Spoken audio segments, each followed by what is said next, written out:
Saroja Venkata Swamy. So మరి ఇప్పుడు ఈ ఫామ్ హౌస్ దగ్గరికి హైడ్రాకి వచ్చే దమ్ముందా?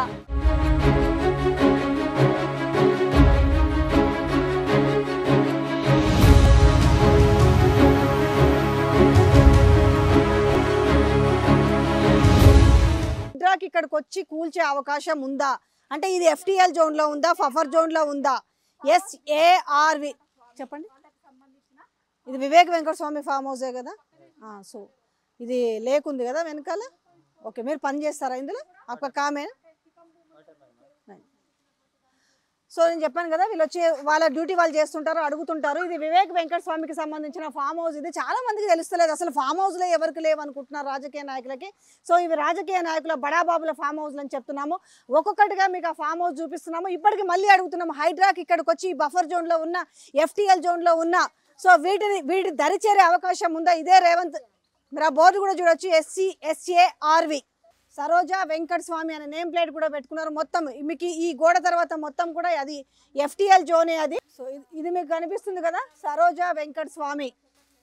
సో ఇది మరి ఇవి ఏ జోన్లోకి వస్తాయి అనేది, సో ఇక్కడ చూడండి, VS వివేక్ వెంకట స్వామి, తర్వాత సరోజా కూడా వస్తుంది దాంట్లో.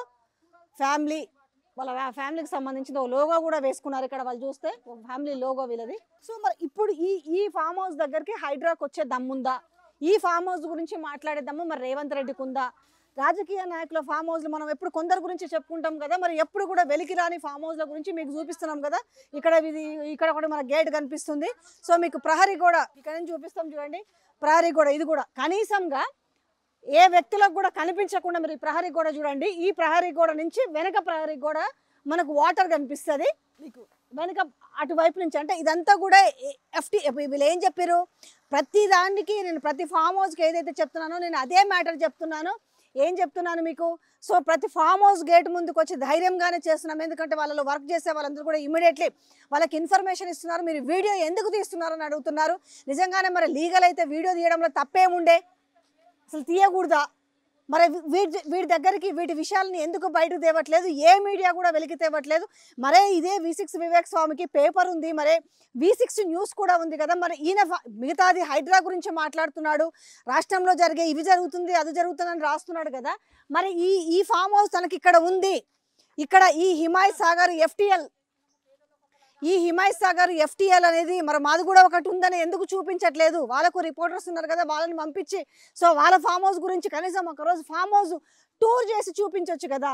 అంటే సామాన్యులకేమో ఒక న్యాయమో, అంటే బడాబాబులకు ఒక న్యాయమా ఇందులో? ఇప్పుడు వ్యవహారం చూస్తే అట్లనే అనిపిస్తుంది కదా. ఎందుకు లేవు మరి మామూలు జనాలకి పాపం గింత ఒక 100 గజాలు ఒక 60 గజాలలో ఇల్లు కట్టుకుందామంటే ఉండదు. వీళ్ళకు ఎక్కడి నుంచి వచ్చినాయి ఇవంతా కూడా? అసలు ఒకటా రెండా ఎన్ని పేర్లని చెప్పాలి? చెప్పుకుంటూ పోతే ఆ లిస్టు ఎంత పెద్దదో కూడా ఇంకా చెప్పాల్సిన పని లేనంత ఇంత అవసరమా వీళ్ళకు? అంటే వాళ్ళ ఎంతమంది కోసం ఇది తాతలు మునిమనుమలు ఏదో చెప్తుంటారు కదా. మళ్ళీ వాళ్ళకి లగ్జరీ హౌస్లెస్ అసలు హైదరాబాద్లలో. ఇక చూడండి ఏ నుంచి ఎంత దాకుందో ఒకసారి చూడండి. మరి దీనికి హైడ్రా వస్తుంది. ఇప్పుడు మేము ఇది వెలికి తీయడానికి ఇంతకుముందు తీయాలనుకుంటే తీసేవాళ్ళం, కానీ అది కాదు కదా. ఈరోజు హైడ్రా అని ఒకటి పెట్టారు కాబట్టి మరి ఈ హైడ్రా ఈరోజు ఇక్కడి వరకు వస్తుందా? ఇందాక మీకు KVP ఫామ్ హౌస్ కూడా చూపించాము, పట్నం మహేందర్ రెడ్డి ఫామ్ హౌస్ చూపించాను. సో మీకు ఎన్ని కావాలో అన్ని వెలికి తీసి మేము ఈరోజు ప్రభుత్వం ముందు ఉంచదలుచుకున్నాము. మరి మీరు ఏ రకమైన చర్యలు తీసుకుంటారు? ఇది 111 జీవోలు, బఫర్ జోన్లు, FTL. ఇప్పుడు ఏదైతే ఉందో ఈ గ్రామస్తులు అడిగితే చెప్తారు, వాళ్ళు పాపం ఉస్సూరం అంటుంటారు. కొంత భూములేమో వాళ్ళ దగ్గర అడ్డికి పావు షేర్ల కన్నా పావులో పరకో ఇచ్చి కొనేసి ఈరోజు కోట్ల విలువలు పెంచేసి ఇవన్నీ ఎందుకు దాచిపెడుతున్నారు? వీటిని కూడా వెలికిలోకి రావాలి కదా. హైడ్రా వెహికల్ ఈడికి కూడా రావాలి కదా, హైడ్రా సిబ్బంది ఇక్కడికి కూడా రావాలి కదా, హైడ్రా కమిషనర్ ఇక్కడికి కూడా రావాలి కదా. కనీసం పరిశీలించరా? అంటే ఎవరైనా అక్రమ కట్టడాలని భూ ఆక్రమణలు మా దృష్టికి వస్తే కనిపిస్తుంది కొంచెం. ఆ గోడలు చూడండి ఎంతెంత హైట్లో పెట్టుకున్నారు. మీ దృష్టికి తీసుకొస్తే మేము దాన్ని పరిశీలించి మరి మీరు డెసిషన్స్ తీసుకుంటామని చెప్పారు కదా. సో మీ ముందుకు ఒక్కొక్క ఫామ్ హౌస్ టూర్ చేస్తున్నాం. లోపలంటే మేము చూపించలేము, ఎందుకంటే మమ్మల్ని లోపలికి రానివ్వరు. ఆ గేట్ దగ్గరికి రానివ్వడానికే వాళ్ళు చూసిరా అది ఎందుకు తీస్తున్నారు మీరు అని చెప్తున్నారు. మరి ఇవన్నీ ఏంటివి అంటే ఇక్కడ కాంగ్రెస్ వాళ్ళన్నీ పక్కన పెట్టేస్తారా అంటే లేకపోతే రాజకీయ నాయకులని పక్కన పెట్టేస్తారా అంటే అధికారం వచ్చిందనంటే అధికారంలో లేని వాళ్ళని కూలగొట్టాలనా లేక ఏం చేయాలనుకుంటున్నారు అసలు ప్రజలకు ఏం చెప్పాలనుకుంటున్నారు? ఈరోజు హైడ్రాని పెట్టి తూతూ మంత్రంగా రెండోది ఏంది టాపిక్ డైవర్ట్ చేయాలా ప్రజల్ని ఏం చేయాలి ఏందో అబ్బా చాలా గొప్పగా చేస్తున్నారు వీళ్ళు అక్రమ కట్టడాలు తొలగిస్తున్నారు అనేసి అక్రమ కట్టడాలు తొలగిస్తే మరి ఇవి ఏంటివి వీటి మీద కూడా చూడండి వీటి మీద కూడా ఎంక్వైరీ పెట్టండి. ఇప్పుడు చెరువుల చుట్టూ చెరువులు కబ్జాలు చేసిరి కుంటలు కబ్జాలు చేసిరి నాలాలు కబ్జాలు చేసిరి ఇంత ఈ కట్టడాలు ఈ రకంగా ఉంటే వీటి మీద ఎవ్వరు వచ్చి కూడా ఒక్కరు ఏ మీడియా వచ్చి ఫోకస్ చేయదు.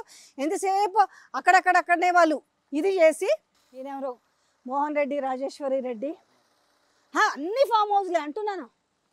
ఇది ఎందుకంటే 111 పరిధి కూడా ఒక్కొక్కరు ఏ రకం కొనుక్కున్నారు ఇటువైపు ఒకవేళ ఇది బఫర్ జోన్ కాకపోయినప్పుడు కూడా పావులకి పరక్కి కొని అక్కడ ఇంకో కట్టడం ఉంది చూడు అది కంప్లీట్గా మొత్తం నీళ్ళే ఇంకా ఇదంతా కూడా ఏ పరిధి అని చెప్పాలి మరి వీటిని.